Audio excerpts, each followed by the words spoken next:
What are some of the things that you're helping founders with that helps a company in terms of their founder structure be more investable or things are a little more buttoned up? Yeah. So, some of the broken cap table situations we've seen is where there was, they didn't have founders agreements, and therefore there was some, what I would call dead founder equity on the cap table, which is basically a departed founder who's no longer involved in the business but has substantial portion of the equity and didn't help in future rounds and future fundraising because investors saw that as like non-contributing equity sitting on the cap table. So to avoid those situations, and this links back to the previous conversation with Lindsay, one is to have we not only had vesting, but if there was a scenario where founders left the cap table at some point in time, the unvested portion would go back to the remaining two founders, so they have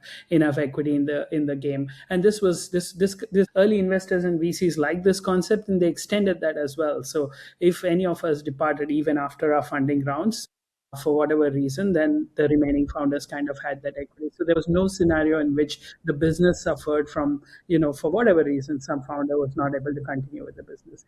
The second thing is Just out of curiosity on that, is it typical that it would be evenly spread, or is it the kind of thing where, like, if I'm a more technically inclined founder and my CTO leaves, I'm now going to have to take on like more of the CTO role than the other founder. So maybe the split might not be even in terms of where that person's equity goes. Is that possible? Yeah, I mean, I think, it depends on specific roles. And again, this is tailored.